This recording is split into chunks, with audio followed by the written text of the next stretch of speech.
La planète Tatooine, ça c'est particulièrement disons, étonnant, en tout cas pour nous. Et est-ce que c'est, on peut se... C'est tout à fait plausible. D'abord, une large moitié des planètes de notre galaxie la voient soleil, multi-soleil, mais disons deux soleils ou deux étoiles, des systèmes binaires ou multiples. Et parmi les exoplanètes que nous connaissons, les 4000 exoplanètes connues, il y en a qui sont dans des systèmes de... Il faudra réfléchir. Et avec cette image, et en mettant quelques hypothèses, parce que bien sûr, on ne sait pas l'orbite de Tatooine, on ne peut pas aller dans le film pour vérifier quelle est l'orbite de Tatooine, mais est-ce qu'on peut estimer l'orbite de Tatooine? Alors d'abord, on peut commencer par faire une série d'hypothèses plausibles avec ce que l'on voit et puis ce que l'on sait. C'est souvent comme ça que fonctionne l'astrophysique.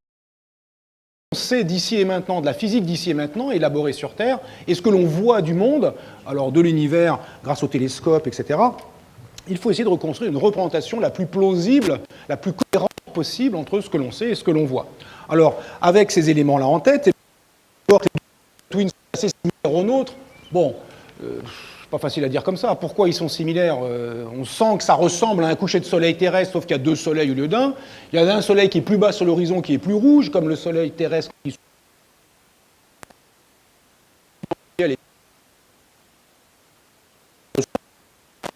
on peut pas vraiment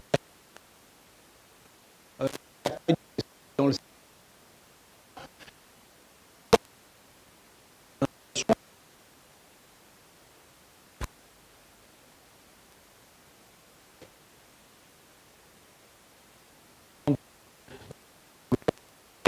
eh bien on peut réduire les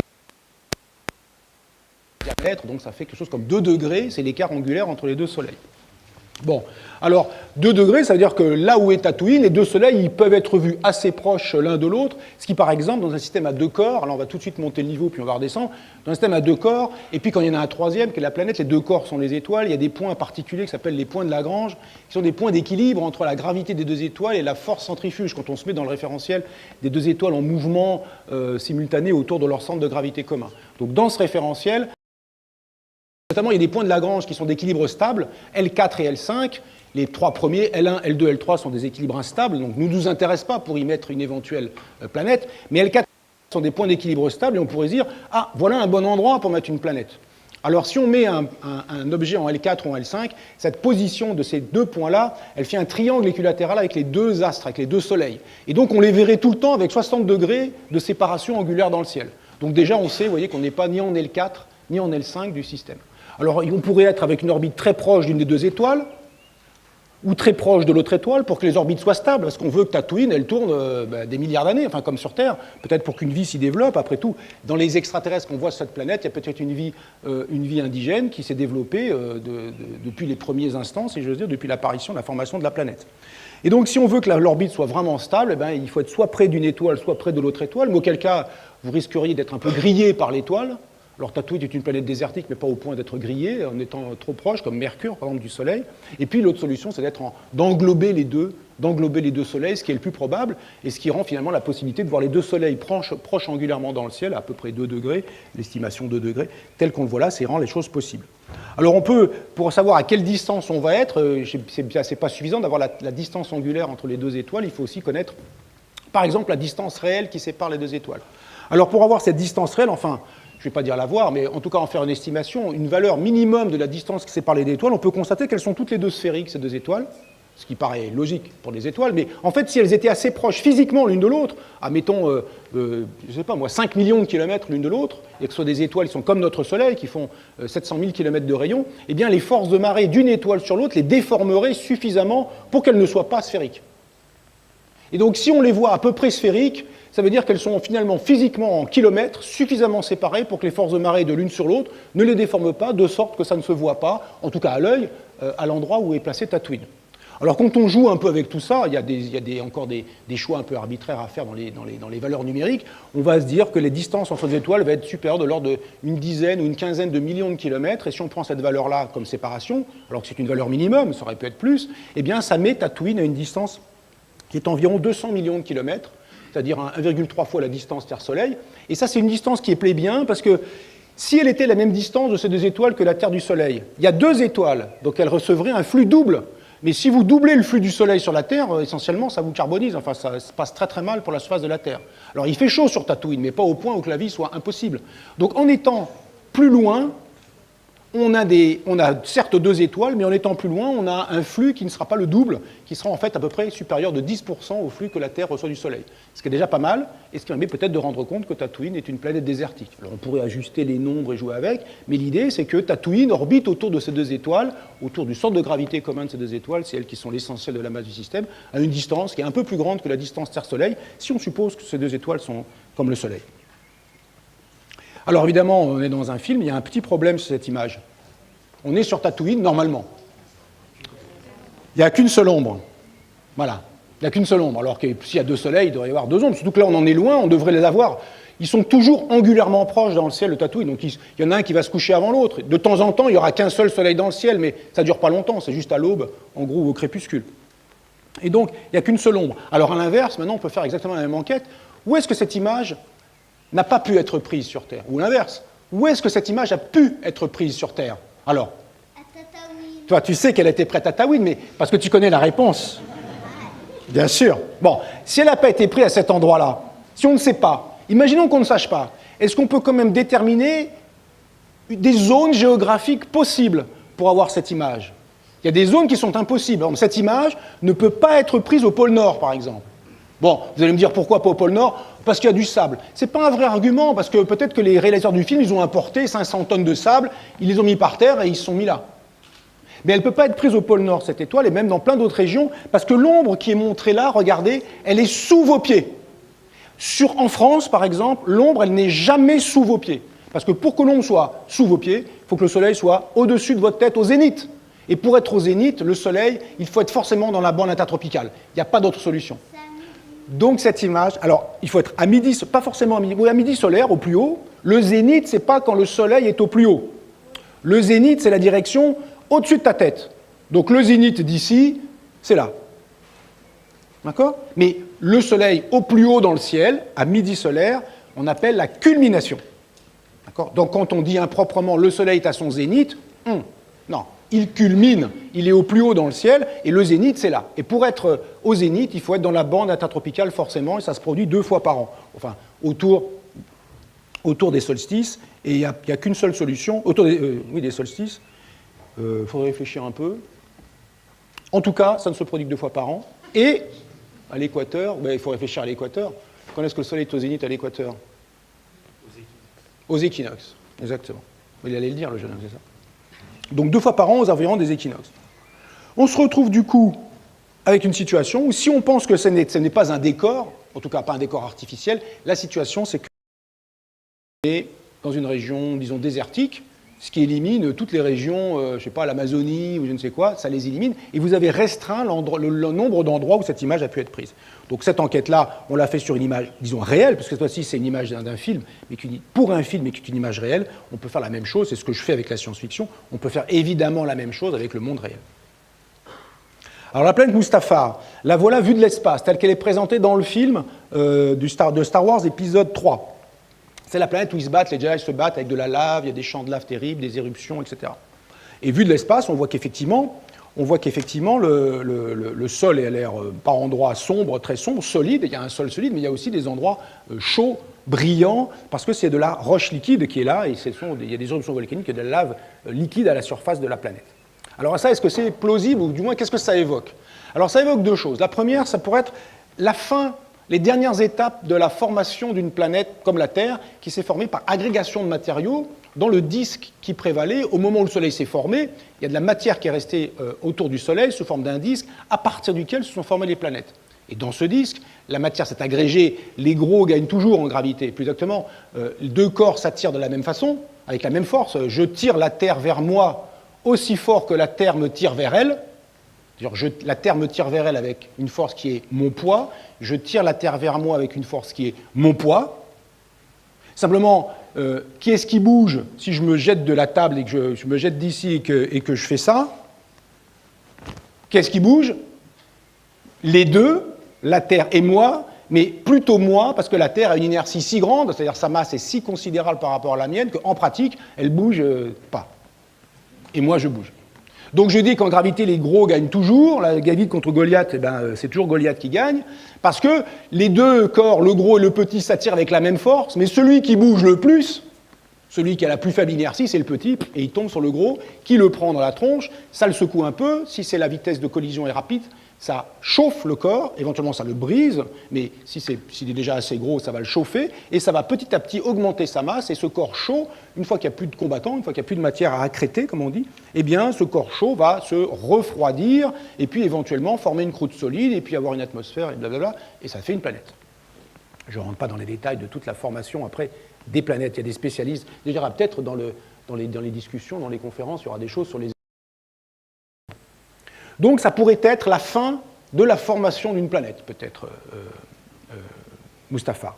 Alors, autre possibilité, c'est que Mustafar, ça soit un objet qui ne soit pas seul. Évidemment, il y a son Soleil, c'est une planète, mais peut-être qu'il ne soit même pas une planète, mais qu'il soit un satellite d'une planète géante, en orbite autour d'une planète géante, et que Mustafar, ça soit un cas extrême de ce qu'on constate sur le satellite Io, qui est un satellite de Jupiter, satellite Io qui subit les forces de marée de Jupiter. Et en subissant les forces de marée de Jupiter, il est déformé, et cela provoque à sa surface, on le voit à gauche et au milieu, et là les deux images sont agrandies, des éruptions volcaniques de roches liquides. Il y a des éruptions volcaniques dans le système solaire de roches liquides à deux endroits, la Terre et Io. Il y a aussi des éruptions plus spéciales qu'on appelle de cryovolcanisme, qui sont des éruptions d'eau liquide. L'eau liquide est chaude par rapport à l'environnement sur des lunes glacées comme Encelade, où elle est à moins 200 degrés Celsius, la température moyenne. Là, c'est des éruptions de roches liquides. Alors là, ça résulte des forces de marée, c'est-à-dire du fait que la gravité s'exerce différemment selon la distance qui sépare les corps, et que la Terre, la partie de la Terre qui est la plus proche de la Lune, qui est sous la Lune, est plus attirée par la Lune que la partie de la Terre qui est de l'autre côté, diamétralement opposée.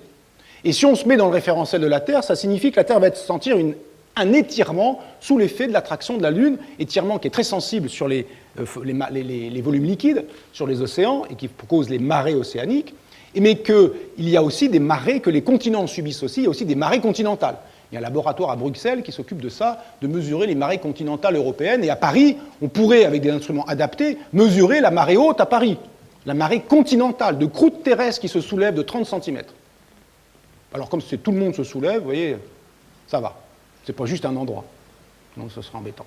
Alors si la Terre fait des marées, si la Lune fait des marées sur la Terre, aussi la Terre sur la Lune, tout simplement parce que les marées continentales se produisent aussi sur la Lune, même s'il n'y a pas d'océan sur la Lune.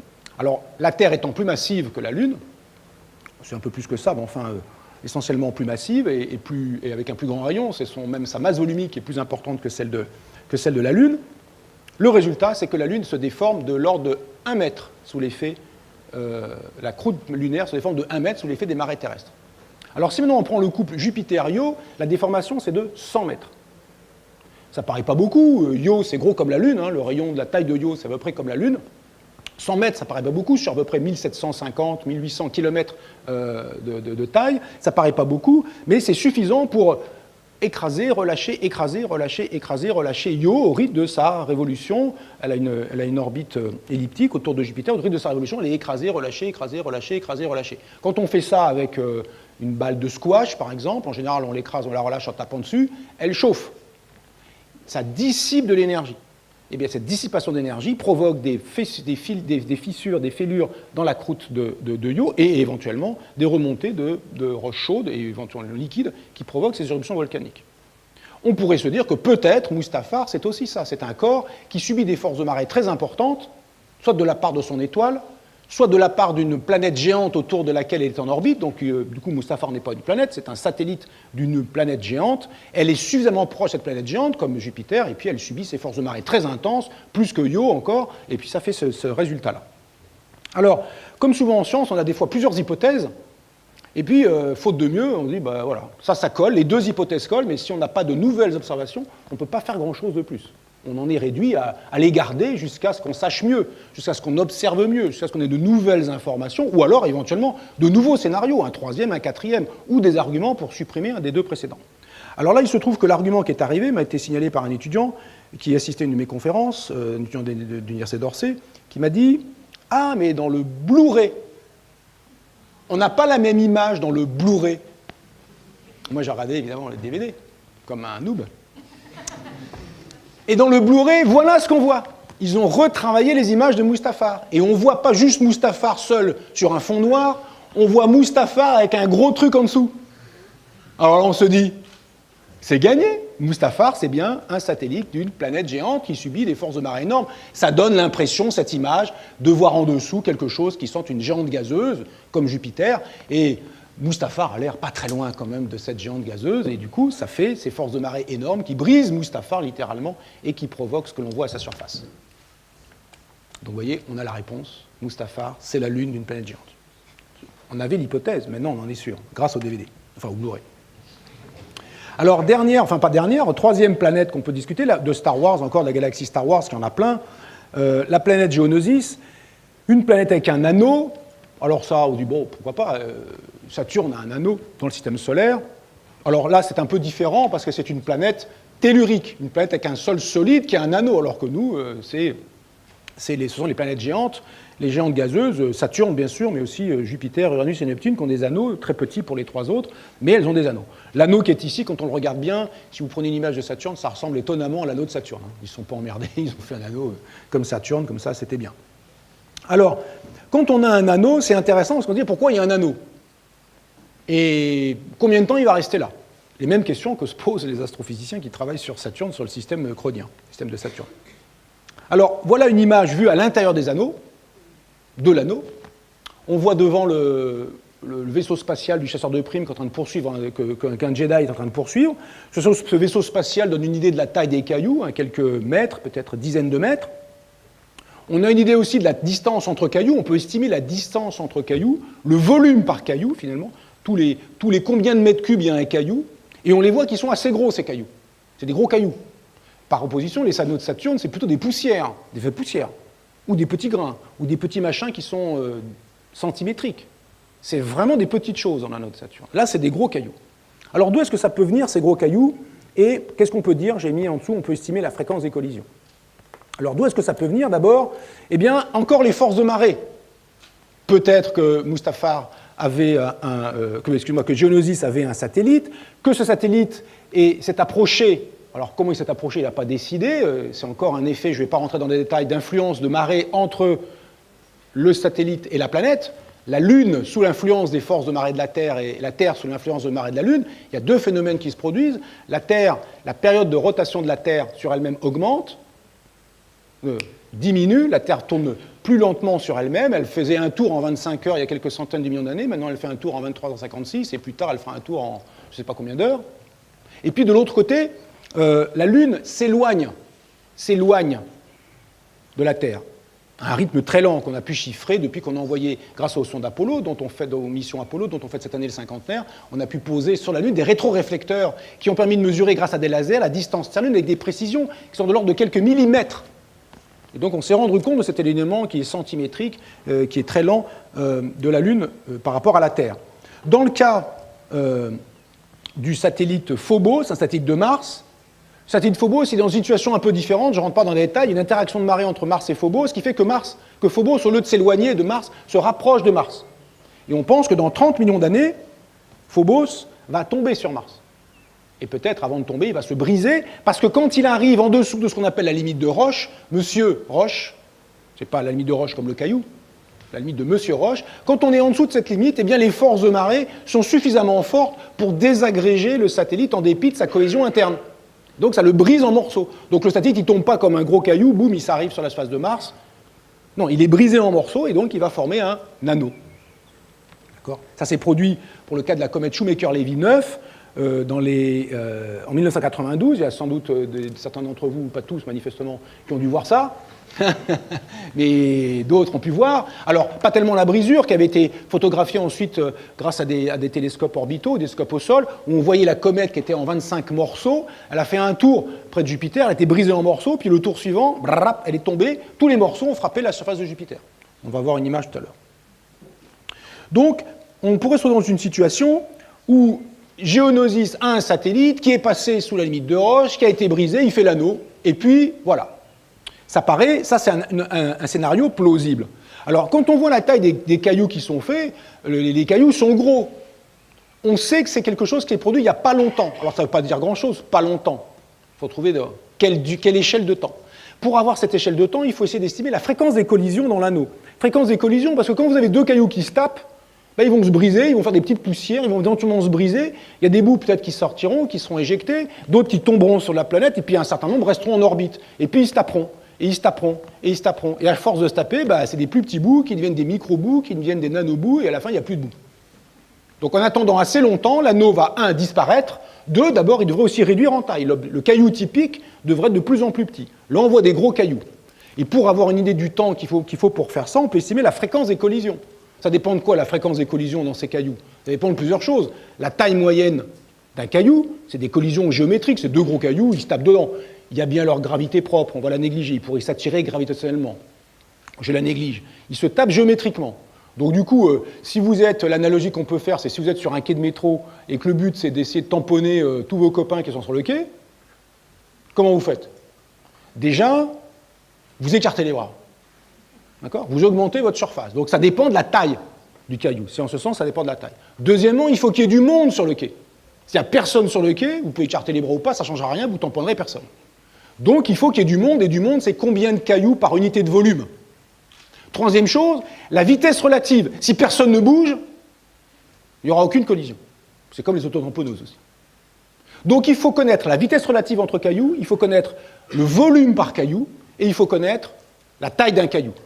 Je passe les détails, on peut estimer ça sur cette image, plausiblement, encore une fois, il y a une part d'arbitraire. Et quand on fait ça, la collision, la fréquence de collision, c'est en gros toutes les semaines. 7 à 10 jours. Tous les 7 à 10 jours, un caillou tape un autre caillou.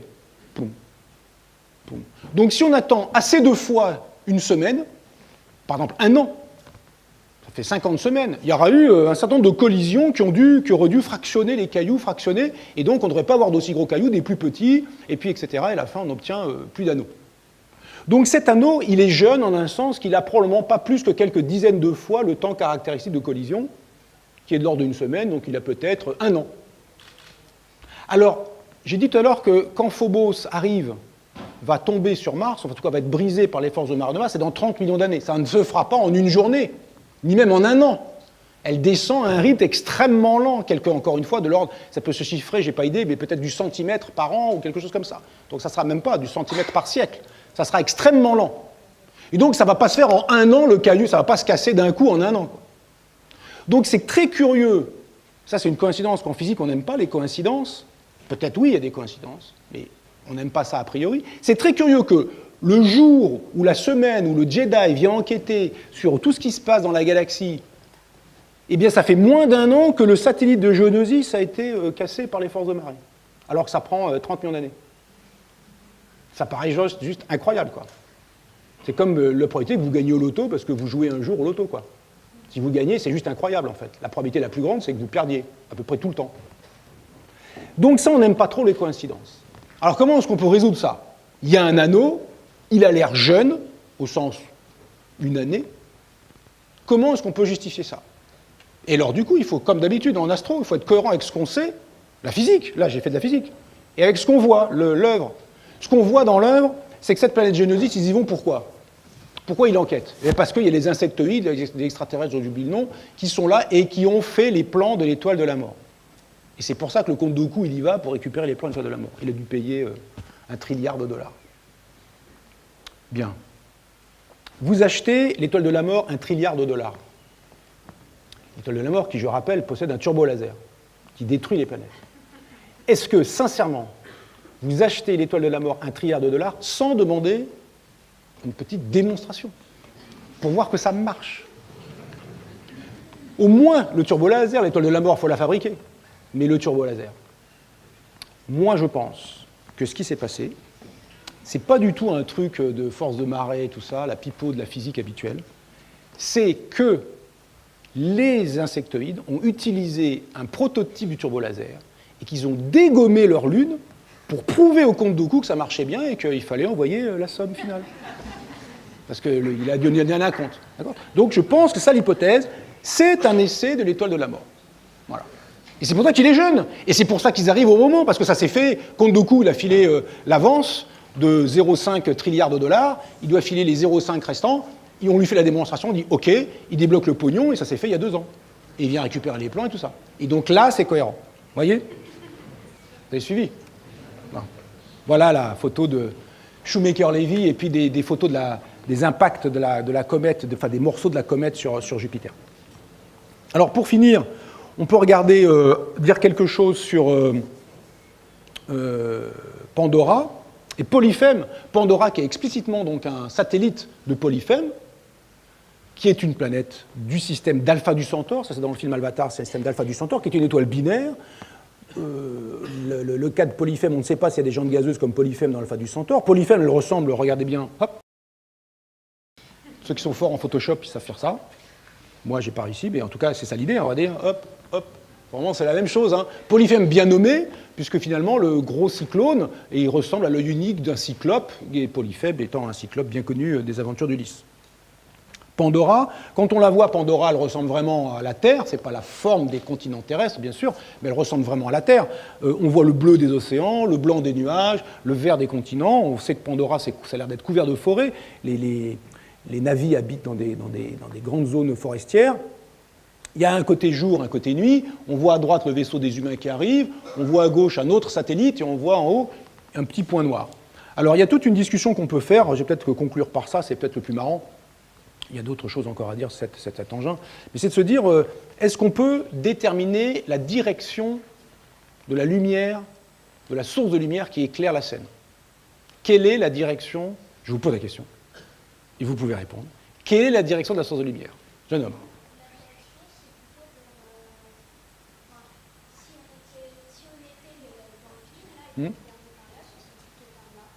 D'accord. D'accord.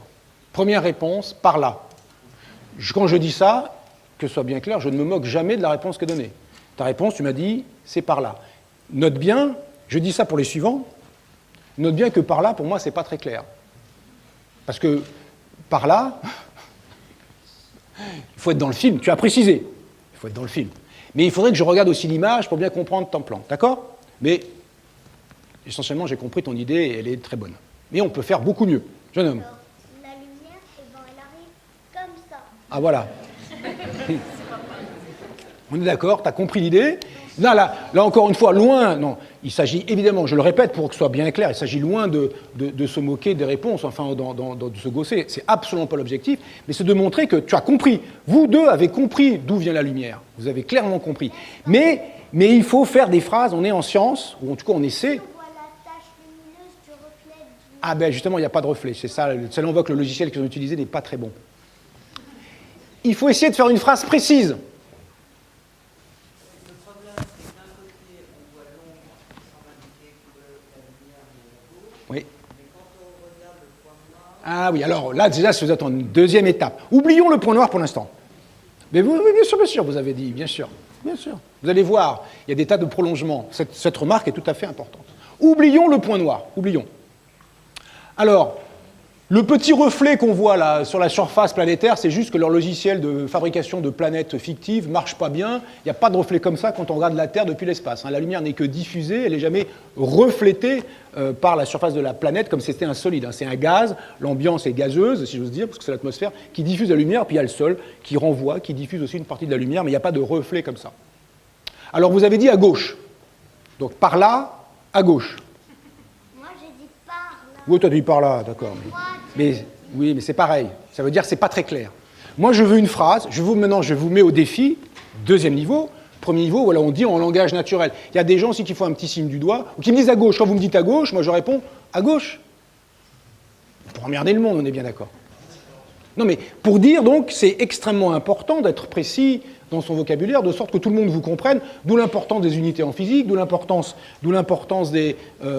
d'avoir des repères communs. Là, on est en langage vernaculaire, ils me disent par là, je comprends, on est comme on parle dans la rue. En science, on essaie d'être plus précis. C'est là la difficulté.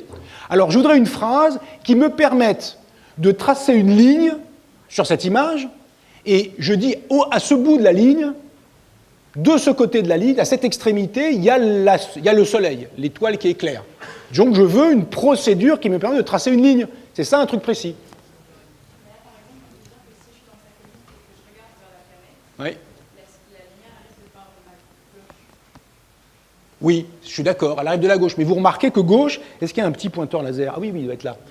Gauche, regardez, gauche c'est ici, c'est ici, c'est ici, c'est ici. Est-ce que la lumière peut venir de par là? Ah ben, donc vous voyez, c'est pourtant à gauche. Donc à gauche, c'est très très imprécis. Ah voilà, alors regardez, si elle vient, est-ce qu'elle vient de là? Oui ou non? Bon, est-ce qu'elle vient de là? Est-ce qu'elle vient de là? Là? Comme ça? Comme ça vous plaît bien, comme ça? Alors, comment vous diriez? Eh bien, vous prendriez d'abord le fait qu'il y a une séparation, une ligne qui n'est pas tout à fait nette, ce qui permet de se demander pourquoi elle n'est pas tout à fait nette. Mais il y a une ligne qui sépare jour et nuit. Il y a une ligne. Je prends la perpendiculaire à cette ligne, et très loin là-bas, eh bien, ou alors, si on peut dire vers la gauche, parce que gauche-droite, on est dans l'espace après tout, du côté jour de la planète, il y a la lumière. Ou opposée au côté nuit, évidemment. Donc il y a deux réponses. Vous prenez la perpendiculaire au terminateur, cette ligne qui est ici, le terminateur, perpendiculaire au terminateur, côté jour, ou opposée au côté nuit. Voilà la direction. D'accord? Ça, c'est une phrase, je peux tracer la ligne et dire c'est au bout. Quand on regarde le petit satellite qui est ici, ça a l'air de marcher aussi. Regardez, le terminateur ici, il a l'air à peu près parallèle à celui-là. Et il y a un théorème de géométrie qui dit que quand une droite est perpendiculaire à l'une autre et que les deux autres sont parallèles, alors la première, enfin, ça marche. Vous savez ça, hein? Donc du coup, tout va bien entre ces deux-là, la source de lumière a l'air par là. Alors maintenant, c'est quoi cette petite tache? Alors là, c'est intéressant, cette petite tache, pour plein de raisons. Parce qu'on peut imaginer plein de choses. Exemple, qui m'a été donné par des élèves de 6e. Je vais dépasser un peu, je suis parti. Pas beaucoup. Des élèves de 6e qui me disent, c'est un trou dans la planète. C'est pas si con. Quand on prend un truc, on fait un trou dedans, ben ça fait noir. Alors, pourquoi c'est faux? Oui, alors c'est un grand trou. Mais pourquoi c'est faux?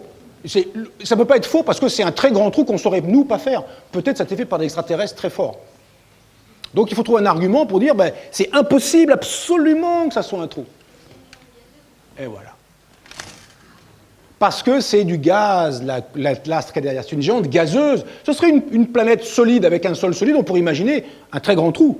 Très curieux comme trou, mais un très très grand trou et ça ferait noir à la surface. D'accord? Donc parce que c'est gazeux et que les gaz occupent tout le volume qui leur est disponible, on ne peut pas faire de trou. Donc ce n'est pas un trou. Ça c'est extrêmement important, cette question en astrophysique, en sciences en général. Pourquoi c'est faux? Quand les gens proposent, quand les scientifiques proposent une théorie, comme on dit, une hypothèse, un modèle, quelque chose qui va décrire le monde, eh bien la première chose que font les collègues, c'est dire c'est gentil, très bien, mais ils essaient de montrer non pas que c'est juste, ça c'est le boulot de la personne qui fait la proposition, d'argumenter en faveur d'eux. Non, ils essaient de montrer que c'est faux. La première chose qu'on fait, c'est essayer de taper dessus pour montrer que c'est faux. Parce que quelque chose est contradictoire avec votre hypothèse, alors votre hypothèse, elle est à jeter. Alors que si quelque chose va dans le sens de votre hypothèse, bien joué, recommençons. Mais ça ne veut pas dire qu'elle est juste. Ça veut dire qu'elle est plausible, ça continue, on est content, elle explique bien. Tous les signes sont blancs. Tout ce que j'ai vu. Donc j'en déduis qu'ils sont tous blancs. Mais un seul signe, l'observation d'un unique signe noir suffit à détruire mon hypothèse sur laquelle tous les signes sont blancs. D'accord? Donc ça n'est pas un trou. Alors, autre possibilité, c'est un autre satellite. Pourquoi c'est faux? Parce qu'il aurait été éclairé. Exactement. Putain, ils sont forts ici. Ils sont bientôt, la relève est assurée. Et donc, il aurait été éclairé comme les précédents, il aurait un côté jour, un côté nuit, alors que là, il est tout noir. Alors, du coup, c'est forcé que ça soit juste une ombre. Exactement. Mais l'ombre de quoi? L'ombre du satellite, Le petit qui est là. Alors, est-ce que c'est possible que ça soit l'ombre du petit satellite qui est là? Maintenant, réfléchissons. Si c'est l'ombre de ce petit satellite, bonne idée. Bonne idée. Si c'est l'ombre du petit satellite, d'où vient la source de lumière qui provoque cette ombre? Eh bien, elle vient en alignant, voilà, elle vient en alignant le satellite et l'ombre. Bon, évidemment, il y a peut-être un effet tridimensionnel, on est projeté sur un plan, mais en tout cas, elle vient d'une direction qui a l'air d'être par ici, alors que la première, elle était par là. Mais est-ce que c'est un problème, ça? On est où? Au cinéma. Non, mais... Très vrai, t'as raison. Mais tu as raison, il a raison. Tu veux dire à quoi? Bon, c'est bon, on peut arrêter. Il a raison. Non, on n'est pas au cinéma. On est dans le système d'Alpha du Centaure, qui est un système à deux étoiles. Comme il a 2 étoiles, peut-être il y a un truc comme ci, un truc comme ça. Mais s'il y a un truc comme ci, un truc comme ça, il n'y en aurait pas un éclairage avec un seul terminateur, on aurait un éclairage à 2 terminateurs. Donc vous voyez, si, je refais le raisonnement, si ceci est l'ombre de cela, alors il y a une étoile dans cette direction, donc il doit y avoir aussi un deuxième terminateur, or il n'y a pas de deuxième terminateur, donc ceci n'est pas l'ombre de cela. Vous avez vu le raisonnement par contraposition? Si A, alors B, or il n'y a pas B, donc il n'y a pas A. C'est exactement le raisonnement typique de la science. Donc c'est faux, ce qu'on vient de dire là. Pas ce que je viens de dire. Et donc du coup, qu'est-ce que ça peut être alors? Alors? Eh bien l'ombre d'un autre satellite qu'on ne voit pas dans l'image. L'ombre d'un satellite qui n'est pas sur l'image. Et quand on fait ça, c'est un effort intellectuel considérable. Vous êtes en train de me dire, vous êtes en train d'expliquer le visible par de l'invisible.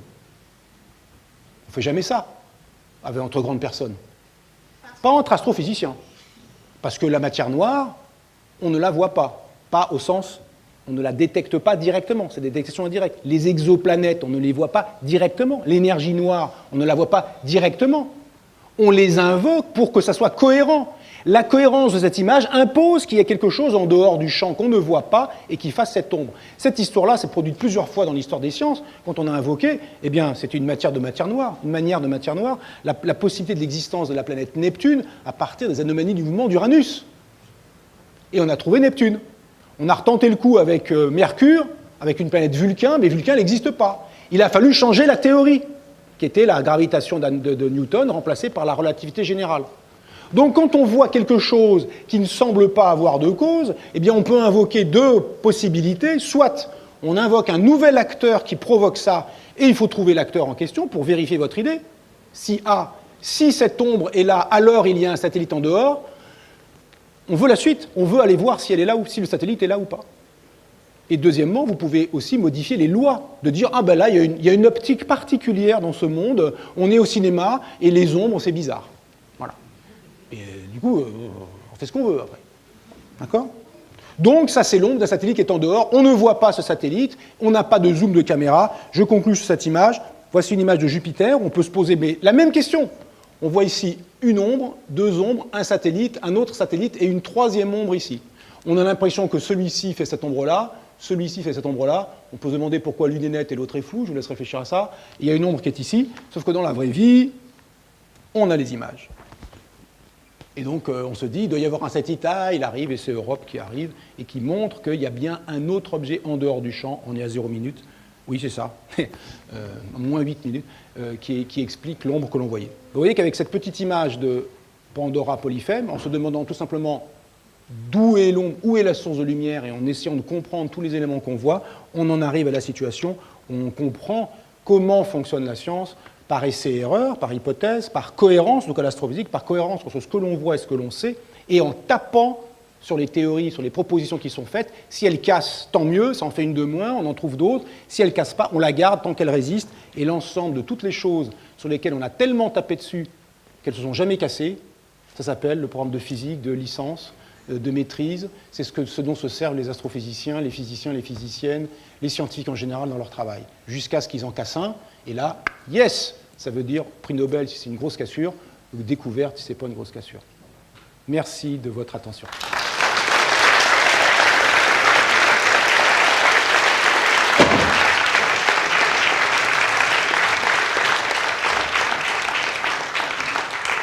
Bien, je suis sûr qu'on va avoir plein de questions de la salle et plein de questions Internet. Dans la salle, qui veut ouvrir le bal? Une question là devant. Bonsoir. Qu'est-ce que vous pensez de la relation entre la pop culture et la science, du coup? Alors, basiquement, relation entre pop culture et science, a priori, ce sont 2 mondes qui qui pourraient s'ignorer, qui même, entre guillemets, devraient s'ignorer, puisqu'ils n'ont pas les mêmes procédés. Alors, pop culture, je ressemblerais peut-être à science-fiction, que je connais le mieux. Dans science-fiction, il y a quand même science. Donc la science-fiction, elle s'inspire de science, elle prend des éléments de science, mais pas pour faire de la nouvelle science, évidemment. La science-fiction n'a jamais produit de nouvelles sciences dont ce serait, disons, diffuser des idées scientifiques auprès d'autres scientifiques, au mieux. Mais ce qu'elle fait, c'est plutôt de mettre en scène ces éléments scientifiques et techniques pour en envisager des conséquences sur les humains. Donc la science-fiction est la plus intéressante. Star Wars, c'est rigolo, c'est divertissant, mais c'est intéressant en ce sens, mais c'est pas très intellectuellement exaltant. Donc la science-fiction qui se pose la question, par exemple, ça s'est déjà fait dans Le meilleur des mondes de Huxley, il y a des intelligences artificielles, on sait faire des manipulations génétiques sur les humains, dans quel monde on vit? Voilà, typiquement une question qui relève de la science-fiction, de la mise en scène de science-fiction. La réponse apportée peut être discutable. Et les objets techniques, utérus artificiels et manipulation génétique, à l'époque de Huxley, utérus artificiels n'existaient pas. Maintenant, on est en train de savoir faire ça pour des animaux, pour des brebis, par exemple, c'était testé sur des brebis. Manipulation génétique, c'est juste trivial, enfin, tout le monde, c'est pas tout le monde, enfin, c'est routinier. Et donc, c'est pas la qualité scientifique la qualité du précurseur scientifique qui fait la qualité de la question. La question posée, c'est quoi le monde dans lequel nous vivrions si on autorisait des manipulations génétiques pour faire 3 catégories de citoyens dans Huxley, alpha, bêta et gamma. Les alphas, c'est les boss, les bêtas, bon, c'est les cols blancs, et puis les gammas, ils portent les sacs de sable. Donc, on est dans une situation où la science-fiction, elle n'a a priori pas de rapport avec la science, qu'elle la déforme pour ses objectifs. On veut aller plus vite que la lumière, parce que dans un empire galactique, sinon, ça devient l'enfer. Mais il y a eu des situations il y a eu des œuvres de SF qui ont essayé de faire qui ont gardé des vaisseaux sous-lumineux, si je veux dire, moins vite que la lumière, en essayant d'avoir une organisation à l'échelle de systèmes planétaires. Donc la science-fiction, a priori, elle n'a pas tellement de rapport avec la science, si ce n'est qu'il y a à chaque fois, il y a un point commun méthodologique qui est l'expérience de pensée, que les scientifiques utilisent. Et si, comme disait Einstein, et si j'étais assis sur un rayon lumineux, que verrais-je du monde? Galilée. Et si je lâchais un lourd boulet de bois, enfin un lourd boulet de plomb et un boulet de bois de même taille du sommet de la tour de Pise, qu'il n'a jamais fait, qui arrivera en premier? Et sa conclusion, c'est ils arriveront ensemble, s'il n'y a pas d'air, avec tout un raisonnement. Donc il comprend l'universalité de la chute libre sans faire l'expérience directement tel qu'il l'a décrit. Donc ce mécanisme d'expérience de pensée en physique est extrêmement fructueux, et c'est ce qu'on voit en science-fiction, sauf que ce n'est pas une expérience de pensée de science, au sens expérimental ou science de la nature, c'est de science humaine, finalement. Et si je dispose de tel ou tel appareillage, alors qu'est-ce qu'il y a comme conséquence sur les humains? Donc elles ont ce procédé-là en commun. La science-fiction, c'est aussi quelque chose qui est il y a de la rationalité dans la science-fiction. Il y a des raisons pour lesquelles les choses sont comme ça. Peut-être des mauvaises raisons. Les scientifiques vont dire « Ah oui, mais votre vaisseau ou votre matériau incroyable, ça n'existe pas. » C'est pas grave. Il y a une raison à la situation, et ça partageait avec la science. En revanche, la façon de sélectionner les bonnes œuvres, quelque chose qui est intéressant, la science-fiction, ce qui est intéressant, c'est ce qui se vend d'une certaine façon, ce qui a du succès. On pourrait dire ça comme ça serait une façon de juger ces œuvres. En science, ce qui est de la pertinence, c'est ce qui est cohérent avec le réel, observationnel ou expérimental. Donc la façon de sélectionner, il faut faire preuve d'imagination, faire des exercices de pensée, penser en hors de la boîte, comme on dit, et en même temps, la façon dont on sélectionne les résultats, eh bien, n'est pas la même dans les deux disciplines. Donc là, ça les distingue radicalement. Et ensuite, il y a ce que je fais, mais on pourrait le faire dans d'autres situations, avec des images réelles ou avec dans d'autres situations, d'utiliser, de hacker la science-fiction finalement pour s'en servir comme prétexte pour pratiquer les sciences et montrer dans des situations simples, parce que ce n'est pas des situations réelles, donc il y a plein de choses qui ne collent pas, et puis on n'est pas obligé de rentrer aussi profondément que dans le monde réel, qui lui est bien plus subtil, et bien dans des situations simples de montrer comment un cerveau scientifique s'empare d'une question mal posée, qui est quel est l'âge de l'univers? Je ne dis pas la réponse, allez voir sur Wikipédia, c'est voilà la question. Maintenant, vous élaborez tous les éléments techniques dont vous avez besoin, à la fois techniques mathématiques, si j'ose dire, et à la fois techniques expérimentales, pour répondre à cette question. Ça fait, disons, une grosse centaine d'années, depuis en gros 1915 à la relativité générale d'Einstein, qu'on a les moyens théoriques de commencer à pouvoir essayer de décrire l'univers dans son ensemble, et depuis moins longtemps qu'on a les moyens observationnels de grands télescopes au sol et en orbite pour mener des observations qui sont susceptibles de répondre à nos questions. Donc cette question-là, elle est mal posée, comme je dis, c'est une question dont on n'a pas les éléments intermédiaires. En science-fiction, c'est pareil. Si on se demande, là il n'y en a pas eu comme ça, mais dans d'autres veines, si je faisais la conférence la phase 2 sur Star Wars, quelle est la puissance d'un sabre laser? Combien de watts? C'est dit dans aucun film, Et si vous voulez la réponse, il faut faire le raisonnement. Mais vous devez construire toutes les étapes du raisonnement. Et donc, ça permet de montrer que la science, la physique en particulier, c'est pas comme on l'apprend à l'école, où on apprend des faits scientifiques, des faits de science, c'est pas ça. La physique, il faut d'abord savoir ça, comme il faut savoir parler ou savoir marcher. Mais savoir parler ne fait pas de vous un grand orateur. Savoir marcher ne fait pas de vous quelqu'un capable d'aller au sommet du Mont Blanc. Il faut encore connaître le chemin. Il faut encore savoir construire ses idées si vous parlez. Encore faut-il connaître le chemin du Mont Blanc quand vous êtes à Chamonix. Vous savez marcher, il est là où vous le voyez, le sommet, il est là. Ben, allez-y. Non, la question, elle est là, vous la voyez, l'âge de l'univers, je ne comprends pas, c'est une question, quoi. Il n'y a plus qu'à faire le boulot.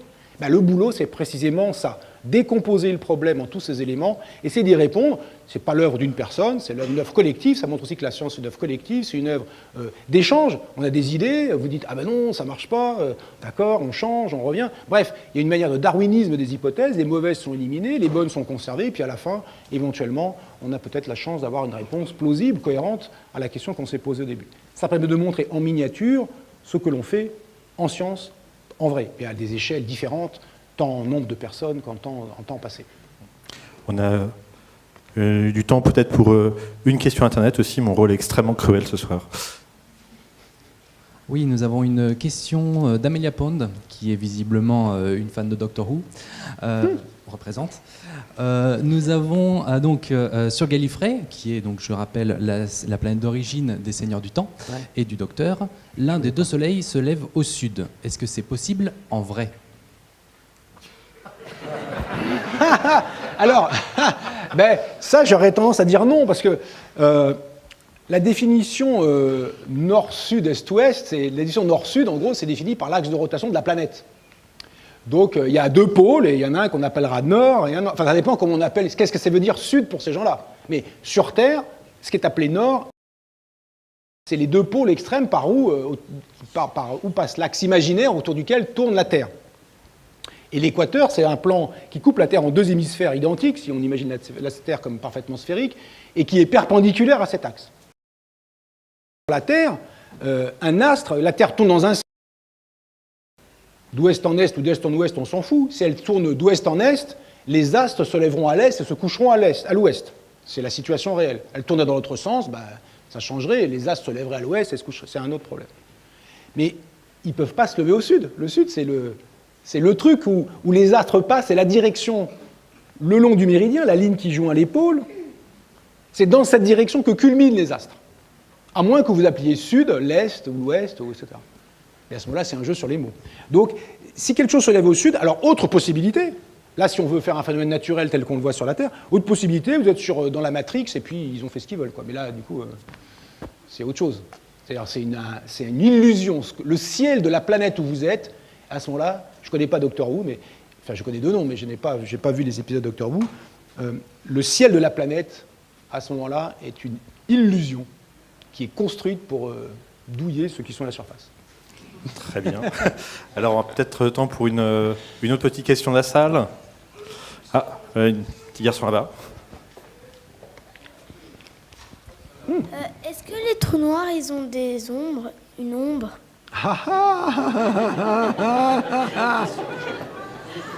C'est des malins, ces gamins. Toujours ils trouvent une question en rapport avec les trous noirs et le sujet. C'est très malin, ta question. C'est très, très, très, très malin. Ça n'a aucun rapport, les trous noirs, avec ce qu'on a dit, mais tu as trouvé un rapport. Bravo, c'est très bien. Alors, est-ce que les trous noirs ont des ombres? Alors, pour avoir une ombre, quand tu prends un objet habituel, tu prends un truc, par exemple ça, ah non, pas ça, ça, et il a une ombre parce qu'il est opaque à la lumière, il y a la lumière qui l'éclaire, il y a la lumière qui l'absorbe lui, puis derrière lui, il y a de la lumière qui passe pas, et puis on voit son ombre. Bon là, c'est compliqué, il y a plusieurs sources, c'est un peu compliqué. Mais tu as une ombre parce que tu es éclairé par quelque chose. Alors la question qu'on pourrait dire, c'est maintenant, je prends un trou noir, je l'éclaire, il se passe quoi derrière? Si tu prends une sphère, la Terre, elle est éclairée par le Soleil, bon, ben derrière, il y a l'ombre de la Terre. Alors, si tu fais ça avec un trou noir, c'est un tout petit peu plus subtil. Parce que d'abord, il y a les rayons qui vont... Imaginons que le rayon du trou noir, il soit comme ça. Alors, il y a tous les trucs qui tapent pile sur le trou noir, alors cela, bon, tombe dedans, ok. Comme s'il tapait sur la Terre. Mais les rayons qui, pour la Terre, passaient un petit peu à côté, ben, ils continuent tout droit et ils passent. Bon, il y a l'atmosphère, mais ils continuent tout droit et ils passent. Dans un trou noir... Les rayons qui passent rasibus, ils peuvent faire des tours et tourner autour du trou noir. Ils vont pas tout droit. Ils sont déviés par le fait que le trou noir est là, et qui va déformer l'espace autour de lui et qui va imposer aux rayons lumineux d'avoir des trajectoires bizarres. Ce qui fait que quand on parle d'onde du trou noir, on se dirait qu'est-ce qui se passe quand j'éclaire un trou noir?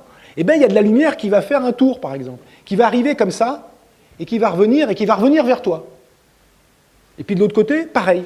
Et puis dans tous les sens. Et donc tu vas voir autour du trou noir un petit cercle, par exemple, une gloire, on appelle ça une gloire, une petite truc de lumière qui est due à des rayons lumineux qui sont passés pas dans le trou noir, assez près pour faire le demi-tour, et que tu les vois revenir vers toi. Et puis, s'ils sont vraiment loin, ils vont aller tout droit.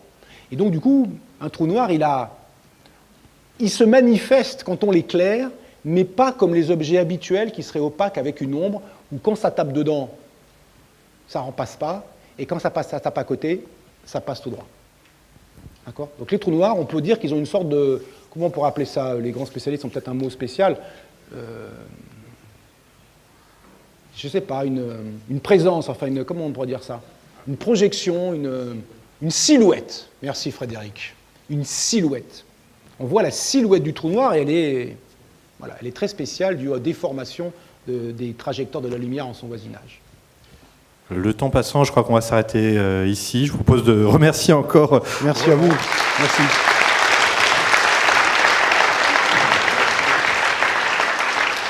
On aura d'autres occasions de parler de trous noirs beaucoup plus tard dans la soirée, demain matin, avec Alain Riazuelo. On va maintenant présenter les dessins. Qui ça ? La planète naine au bas. Ah oui, c'est là des petits anneaux. Il y a aussi même un astéroïde qui a un petit anneau qui s'appelle Chariclo. Chariclo, il s'appelle. Chariclo. Et donc, oui, bien sûr, il y a des petits corps. Il y a des petits corps. Il y a des petits corps quand même. Il y a des petits corps quand même. Oui. Mais ils ne durent pas longtemps, les anneaux. Ils ne durent pas longtemps. En fait, ils sont dus, les anneaux. Donc, nous avons un premier dessin d'Agatha avec Roland Lehoucq, Oui. représenté derrière nous, un fond étoilé et avec, on va dire à nouveau Jupiter. Au télescope, on a mis du temps pour les trouver. D'ailleurs, Suivant. juste un truc à préciser. Chez moi, j'ai un petit télescope et j'arrive à voir, par exemple, même les annotations. Voilà. Je voulais juste dire Donc, merci que, Agatha. d'accord, mais en fait, il y aura toujours des anneaux, même si Ensuite, les nous découpes avons en forme. Yoda, Parce que pour Saturne, c'est ça. l'orbite de Tatooine, il faut trouver. Peut-être que les anneaux de Saturne ont fini par Donc, disparaître. nous avons Et on a les compris qu'il y avait des satellites deux de soleils Saturne et qui les dominaient la ombres, matière. une seule ombre en l'occurrence de Yoda D'ailleurs, sur l'anneau Tatooine. E, il n'est pas condamné à disparaître, lui, comme c'est du gaz. Qu'est-ce que c'est Mustafar? Un mauvais souvenir. Quand les anneaux disparaissent, il reste Merci Obi-Wan. que l'anneau E. Roland Lehoucq. Ils sont pas de Ah oui. Si ça se trouve, l'équipe du film a mené du sable au pôle Nord. Hein. C'est bien, il est parti à fond. Là. Oui, d'accord. Laser for Scale. Depuis l'émission Apollo, on peut mesurer la distance Terre-Lune avec des lasers. Oui, absolument. Grâce à des miroirs qui ont été posés sur la Lune. Ils disent tout. À la bibliothèque. Parce que Monsieur, il faut regarder le Blu-ray. Faites pas votre À la bibliothèque. votre noob. Merci, c'est écrit en petit sur l'écran. Oui, mais on sait maintenant que Mustafar est une planète satellite. Absolument. Merci Agatha. D'où vient la lumière sur Pandora et Polyphème? Droite ou gauche? Et si on redéfinissait les termes par Agatha? Polyphème, c'est juste Jupiter photoshopé en bleu. Hein. Même moi, je peux le faire, mais bon. Moi, je ne sais pas le faire, mais c'est facile. Hein. C'est tout. Et c'est tout pour ce live sketching. Merci à Alice et Agatha.